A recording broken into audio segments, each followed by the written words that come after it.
नमस्ते दोस्तों, मैं Urmila Salunke. Welcome to Vivekananda academy of human excellence. Students, आज हम देखने वाले हैं 7वीं कक्षा से बाल महाभारत कथा से पाठ क्रमांक 12वां, जिसका नाम है द्रौपदी स्वयंवर। पाठ का नाम क्या है? द्रौपदी स्वयंवर।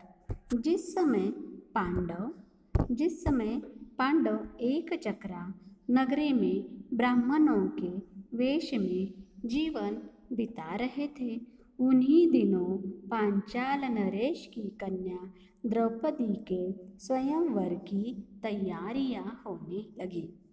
जिस समय पांडव एक चक्रा नगरी में ब्राह्मणों के वेश में जीवन बिता रहे थे, उन्हीं दिनों पांचाल नरेश मतलब पांचाल का राजा की कन्या द्रौपदी के स्वयंवर यानी विवाह की तैयारियां होने लगी। एका चक्रा नगरी के ब्राह्मणों के झुंड पांचाल देश के लिए रवाना हुए। झुंड यानी समूह। पांडव भी उनके साथ ही हो लिए। पांचों भाई माता कुंती के साथ किसी कुम्हार की झोपड़ी में आ टिके। पांचाल देश में भी पांडव ब्राह्मण वेश ही धारण किए रहे। इस कारण कोई उनको पहचान न सका।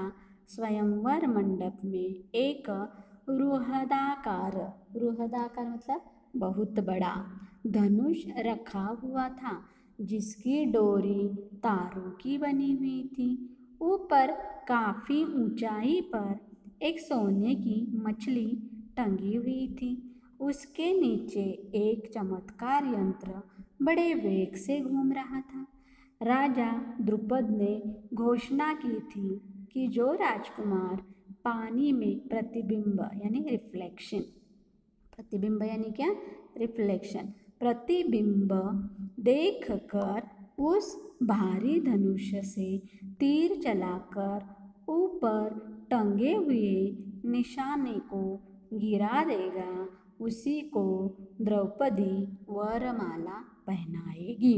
स्वयंवर में ऐसे ही होता है, देखो उसी को ही द्रौपदी क्या करेगी? वरमाला पहनाएगी। इस स्वयंवर के लिए दूर दूर से अनेक वीर आए हुए थे। मंडप में सैकड़ों राजा इकट्ठा हुए थे, जिनमें धृतराष्ट्र के 100 बेटे अंग नरेश कर्ण, श्री कृष्ण, शिशुपाल, जरासंध आदि भी शामिल हुए थे। दर्शकों की भारी भीड़ थी। दर्शक यानी देखने वाले लोग। दर्शकों की भी भारी भीड़ थी। राजकुमार धृष्टद्युम्न घोड़े पर सवार होकर आगे आया। उसके पीछे हाथी पर सवार द्रौपदी आई। हाथ में फूलों का हार लिए हुए राजकन्या हाथी से उतरी और सभा में पदार्पण किया मतलब वो सभा के अंदर आ गई। राजकुमार धृष्टद्युम्न अपनी बहन का हाथ पकड़कर उसे मंडप के बीच में ले गया।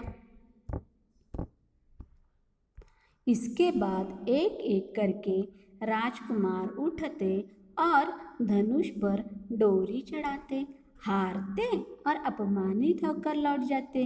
कितने ही सुप्रसिद्ध वीरों को इस तरह मुंह की खानी पड़ी मतलब हार उनको माननी पड़ी।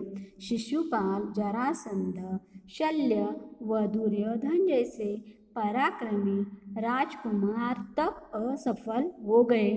जब कर्ण की बारी आई तो सभा में एक लहर सी दौड़ गई। सबने सोचा अंगनरेश जरूर सफल हो जाएंगे।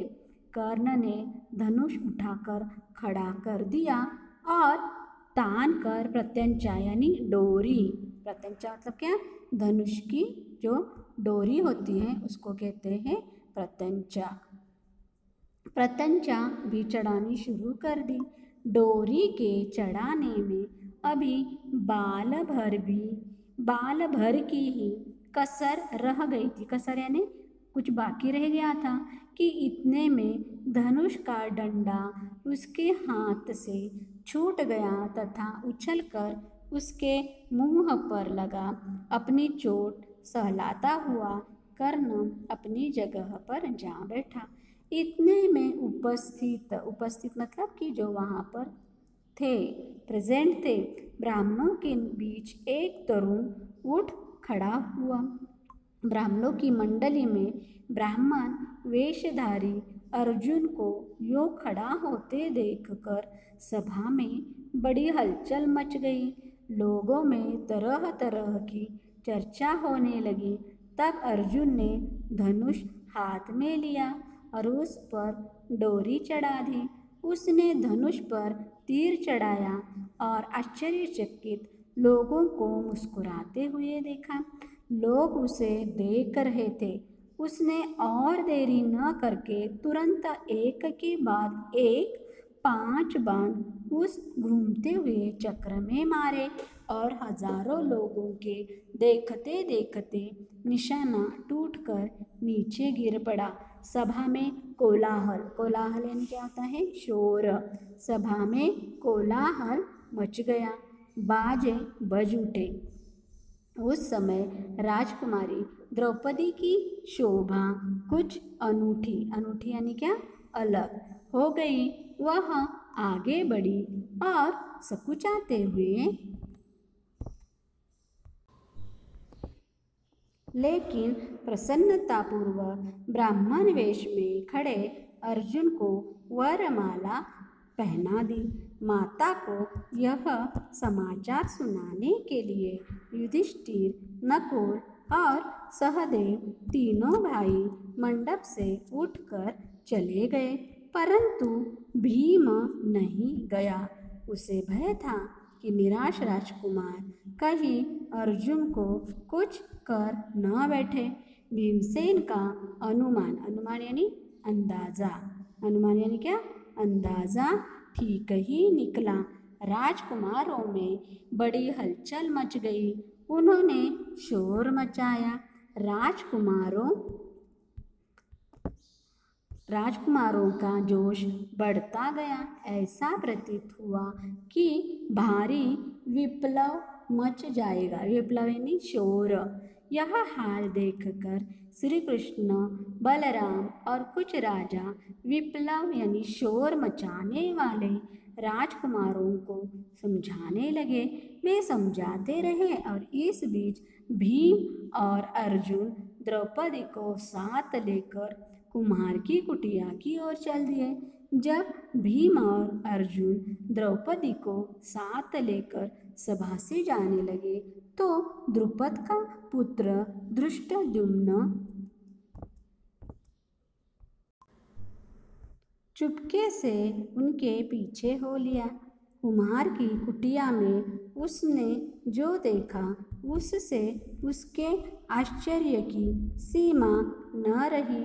वह तुरंत लौट आया और अपने पिता से बोला, पिताजी, मुझे तो ऐसा लगता है कि ये लोग कहीं पांडव न हो।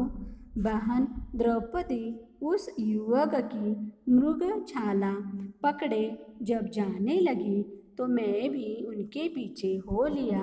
वे एक कुम्हार की झोपड़ी में जा पहुँचे। वहाँ अग्निशिखा की भांति एक तेजस्वी देवी बैठी है। अग्निशिखा मतलब आग की लपट और मृगछाला मतलब हिरण की खाल। मृगछाला मतलब क्या? हिरण की खाल। अग्निशिखा मतलब आग की लपट। अग्निशिखा की भांति एक तेजस्वी देवी बैठी हुई थी। वहाँ जो बातें हुई उनसे मुझे विश्वास हो गया कि वह कुंती देवी ही होनी चाहिए। तब राजा के बुलावा भेजने पर पांचों भाई माता कुंती और द्रौपदी को साथ लेकर राजभवन पहुँचे। युधिष्ठिर ने राजा को अपना सही परिचय दिया। यह जानकर कि ये पांडव हैं, राजा द्रुपद फूले न समाये। फूले न समाना बहुत खुश होना। उनकी इच्छा पूरी हुई। महाबली अर्जुन मेरी बेटी के पति हो गए हैं तो फिर द्रोणाचार्य की शत्रुता की मुझे चिंता नहीं रही। यह विचार कर उन्होंने संतोष की सांस ली। माँ की आज्ञा और सबकी सम्मति से द्रौपदी के साथ 5 पांडवों का विवाह हो गया।